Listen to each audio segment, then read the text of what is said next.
બપોરે 2 વાગે આસપાસ ગૃહ રાજ્યમંત્રી હર્ષ સંઘવીની અધ્યક્ષતામાં આ અંતિમ બેઠક મળવા જઈ રહી છે, જેમાં નવી પીએસઆઈ અને એલઆરડી ભરતીના જે નિયમો છે એ નિયમોમાં જે ફેરફાર કરવાના છે એ નવા આરઆરને આખરી ઓપ આપવામાં આવશે. સંભવતઃ 1 અઠવાડિયા પછી આ નવા નિયમો છે એ જાહેરાત કરવામાં આવી શકે છે અને આ નિયમોમાં જે લેખિત પરીક્ષા છે એ લેખિત પરીક્ષા સાથે પ્રેક્ટિકલ પરીક્ષા આ બંને પ્રકારોમાં ધરખમ ફેરફારો કરવામાં આવશે. પ્રેક્ટિકલ પરીક્ષા હાલની આરોગ્યની સ્થિતિ અને યુવાનોમાં જે હાર્ટ એટેકના કેસો દેખાઈ રહ્યા છે આ તમામ બાબતો ધ્યાનમાં રાખવામાં આવશે. લેખિત પરીક્ષામાં માત્ર પુસ્તકીય જ્ઞાન નહીં પરંતુ પોલીસની કામગીરીમાં પણ ઉપયોગી થઈ શકે એવા વિષયો પણ એની અંદર ઉમેરવામાં આવશે.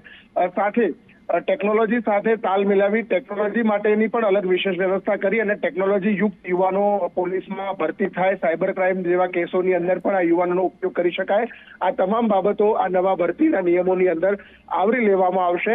સંભવતઃ આ ચાલુ શિયાળામાં જ આ પ્રેક્ટિકલ પરીક્ષાનું આયોજન થઈ શકે એ પ્રકારનું આયોજન રાજ્ય સરકાર કરી રહી છે. આજે જો આ નિયમોને આખરી ઓપ આપી દેવામાં આવે છે તો નવી ભરતી પ્રક્રિયા માટેની કામગીરી તરત જ શરૂ થઈ જશે.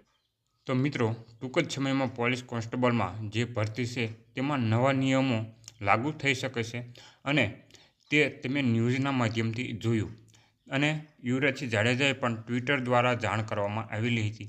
તો આવા જ ભરતીને લગતી તમામ માહિતી મેળવવા માટે જો અમારી ચેનલ ઉપર નવા હોય તો સબસ્ક્રાઈબ જરૂરથી કરજો.